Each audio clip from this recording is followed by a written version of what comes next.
ഇത് ആംബിയർ എടുക്കാത്തൊരു നോക്കിയ 106 ആയിരുന്നു. ഇത് നമ്മൾ ഈസി ചിപ്പ് വെച്ചിട്ടാണ് നമ്മൾ റെഡി ആക്കിയിട്ടുള്ളത്.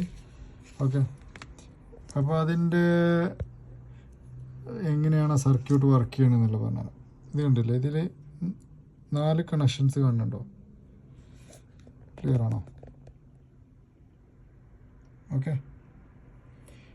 ഇതിൽ നമ്മൾ ചെയ്യുന്നത് ഇത് ഫോണിൻ്റെ മദർ ബോർഡിൻ്റെ ഫോണിൻ്റെ ബാറ്ററി കണക്ടറല്ലേ, അതിലുള്ള പോസിറ്റീവ് കണക്ഷനും നെഗറ്റീവ് കണക്ഷനും. ഇത് ചാർജിങ് കണക്ടറിൻ്റെ പോസിറ്റീവ് കണക്ഷനും നെഗറ്റീവ് കണക്ഷനും.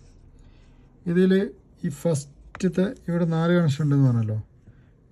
ഇതിൻ്റെ ഇത് നോക്കുക, ഈ കപ്പാസിറ്റർ വരുന്നില്ല, ഈ കപ്പാസിറ്റർ വരുന്ന ഈ 2 കപ്പാസിറ്റർ വരുന്നതിൻ്റെ ഈ ഭാഗത്ത് ഈ കപ്പാസിറ്റർ, ഇവിടെ ഒരു കപ്പാസിറ്റർ, ഇവിടെ റെസിസ്റ്റർ. ഓക്കെ, ഇല്ല ഇവർ തന്നെ 1 2 3 4 ഇങ്ങനെയാണ് ഇതിൻ്റെ കണക്ഷൻസ് തന്നെ. ഓക്കെ, അതിൽ ഈ ഫസ്റ്റത്തെ ഈ കണക്ഷനിലേക്ക് ഈ പോസിറ്റീവും ഇത് ഫോണിൽ നിന്ന് വരുന്ന പോസിറ്റീവ് ഈ ഭാഗത്തേക്ക് ഇതിലേക്കും.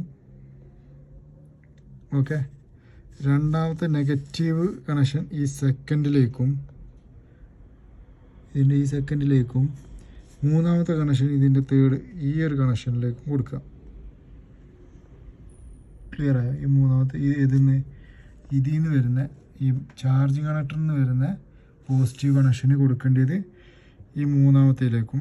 നെഗറ്റീവ് ഈ ചാർജിങ് കണക്ടറിൻ്റെ നെഗറ്റീവും കൊടുക്കണം, ബാറ്ററി കണക്ടറിൻ്റെ നെഗറ്റീവും കൊടുക്കണം. എന്ന് വെച്ചാൽ ഈ സെൻറ്ററിലേക്കും, പിന്നെ ഉള്ളി ഫോണിൻ്റെ ബാറ്ററിൻ്റെ കണക്ഷന് ഇതും പക്ക വർക്കിംഗ് ആണ്.